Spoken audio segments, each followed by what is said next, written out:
Hey guys, so I was gonna wait to make this video, but like I want to do it right now because the other night, the other night I tried to make this video, but my thoughts weren't in the most condensed form yet, so it wasn't quite coming together, and I was getting frustrated, and I was just like, let me just put out a short, right? But you can go watch that short. Also, my YouTube has been kind of popping off, but that's not a surprise though. And we're going to talk about that today with law of assumption, right? Today we're talking about law of assumption. I was going to wait until tomorrow to do this during the day. I was going to like record it during the day, but I started talking about it and I was like, let me pull out my phone so that I can record me talking about it and I can get the video out. If I can get the video out tonight, then, well, it's probably going to be uploaded by the morning time because, depending on for how long I talk, that determines how long it's going to take to upload, stuff like that.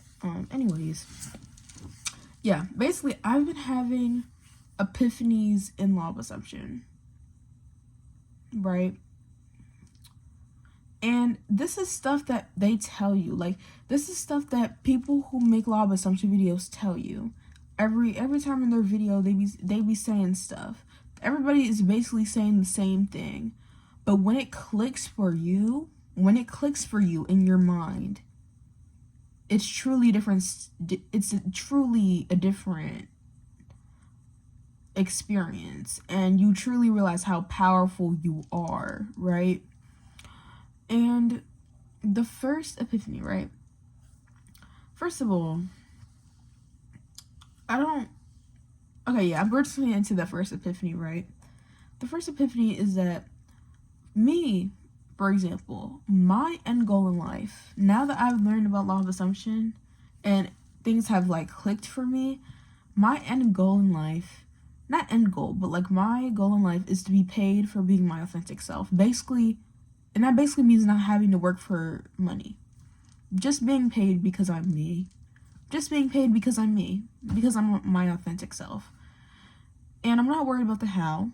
It's probably going to be through YouTube. But I'm not really worried about the how. I'm open to like anything in that realm. Like I'm open to anything in that realm. When I say being paid for being my authentic self and being paid for just being myself, I'm sure I even thought of it. Like, I was like, oh yeah, probably like an influencer or a YouTuber or something like that since I'm already doing YouTube and stuff like that. But like, I'm keeping it open to any possibility. I'm not going to limit myself to a certain thing. I'm just going to be like, yeah, this is my end goal. Being paid. I just want to be paid. Like, not having to work hard to be paid. Being paid for being myself. Being paid because I'm me, basically. I also do want to be known, like, around the world for just being me. And people, like, which does sound like an influencer, but there's other ways. I feel like there's other ways that can pan out. Like, there's other ways that can come to me, Being known around the world doesn't just have to be like, oh, influencer or, like, celebrity or something like that. Like, So I'm basically keeping my options open. I'm not worried about the how. It's never about the how. It's about what do you want and thinking as if you have what you want. And I know I have it now, which is why I'm like, that's like, oh wait, what was I saying earlier? Earlier I was like, oh yeah, my YouTube is kind of like a little bit been popping off, just a little bit. Because one of my videos do have like 200 views, I know that much. And I'm like, yeah, because I already have it. Like, I already have the status. I already have the people knowing me. I already have it in my mind. So yeah. But I had an epiphany, and it said just because what you're currently going through physically doesn't line up to the end goal, to the final story, to the end, what's it called? Like living in the end, thinking as if you have it. Just because what you're physically going through now does not match up with what you want to eventually accomplish, that doesn't mean you have to like like run away from it or like be sad about it. No, you're allowed to make assumptions that make things that you're going through physically right now easier. So a specific example of this, when I had that epiphany, I immediately thought of Tay. If you don't know who Tay is, I can put her like information in the description or whatever. Her YouTube channel, she does have a YouTube channel, but she's mainly active on Twitter. And she had a success story about manifesting straight A's while not doing any homework. I'm pretty sure she's in college, right? I think she's in college. But she was like, yeah, she manifested straight A's without doing any work, just by affirming, yeah, I get straight A's no matter what. I get straight A's no matter what. I get straight A's no matter what. And guess what? She got straight A's no matter what. She didn't even do the work, and she got straight A's.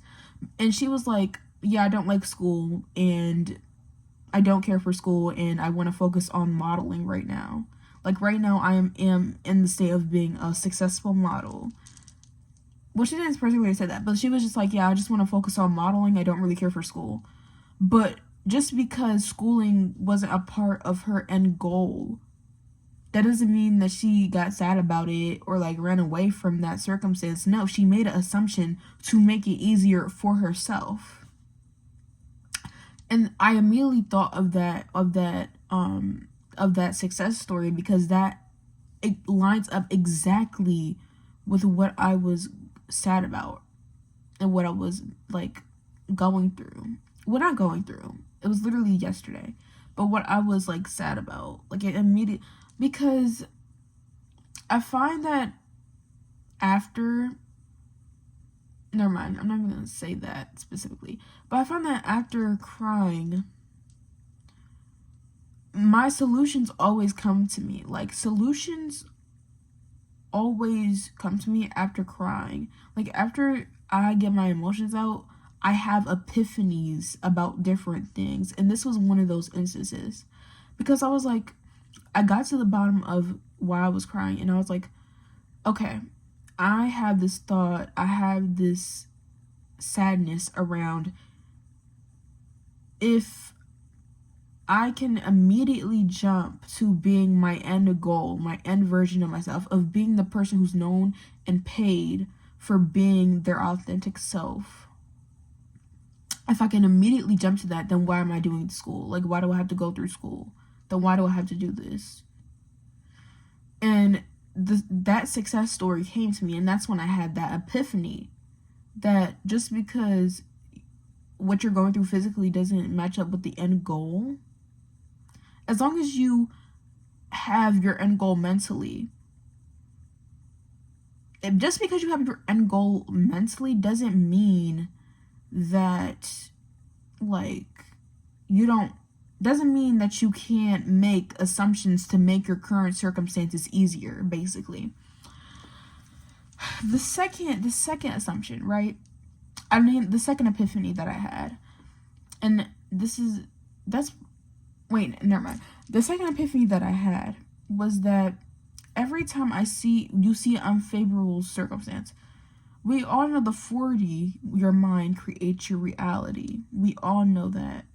So every time you see something in the 3D that you don't like, and you're like, oh, that's not true, and you affirm, oh, that's not true, that's an opportunity. Okay, wait, let me rephrase that. Whenever you see something unfavorable in your 3D, it's an opportunity to strengthen a pathway. It's an opportunity to strengthen a pathway in your mind. Because, I don't know, like, I'm not really a sciencey person, but from what I understand, the more you repeat a new thought, the more that pathway strengthens in your mind. The more that, like, neural pathway strengthens in your mind.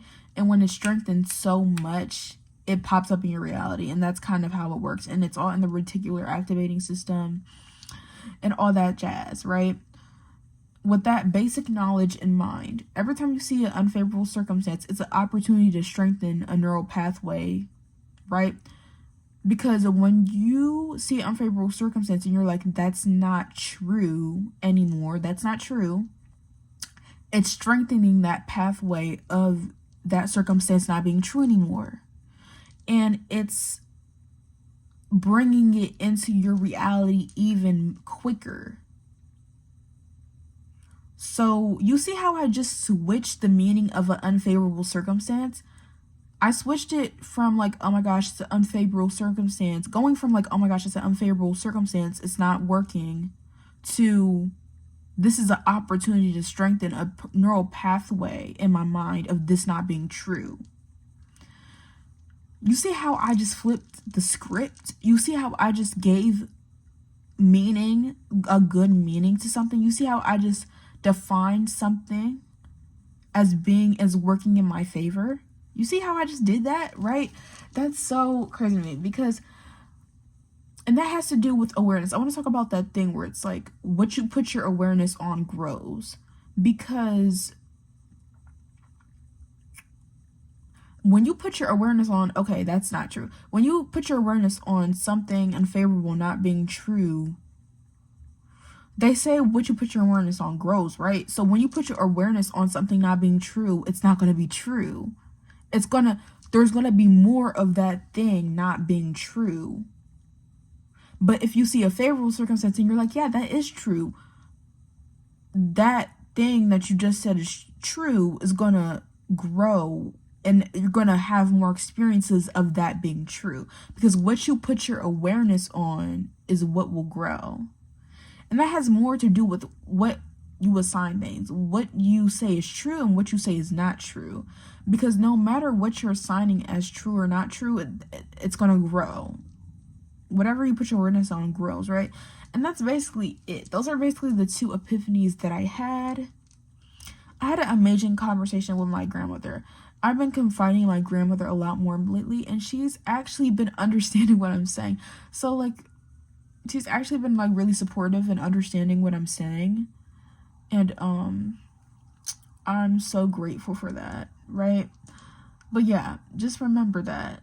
Like, I feel like that's the biggest epiphany by far. Like, when you see an unfavorable circumstance, just think of it as a opportunity for the neural pathway to strengthen of that not being true. Being like, okay, you see a circumstance that you don't want, and you're like, oh, that's not true. You're putting your awareness on that not being true, so it's gonna grow. So it's gonna grow. What you put your awareness on grows, right? So there's gonna be more circumstances of that not being true when you strengthen that neural pathway. And when you see something that you do want and being like, yes, that is true for me, that always happens for me, it's gonna grow into more experiences of that thing being true, right? You get me? Like, you see how this is amazing? And I'm glad I only talks for 13 minutes, which is really surprising, but I had to just take some time to condense it down into a not bite-sized, I had to take some time to condense my thoughts down a little bit, and we got to this. And I think this is a really good video, a really productive video. And even if you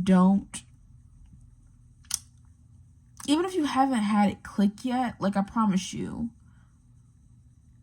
like, you might be like, yes, I'm powerful, yeah, like, y'all say this in every video, yes, we create our reality, yes, we're powerful, the 4D creates the 3D, but I promise you, you will know when it clicks for you.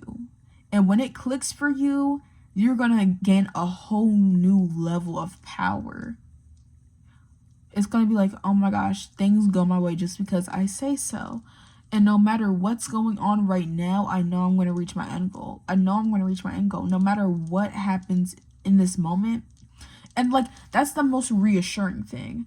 Like, affirming to myself, okay, no matter what's happening right now, I'm going to reach my end goal. Period. Because now that I have an end goal specifically, I'm like, I'm not letting anything deter me from it. And I know I have it right now in this moment. So that's all I wanted to say. I hope this video helped me, and see you in the next one.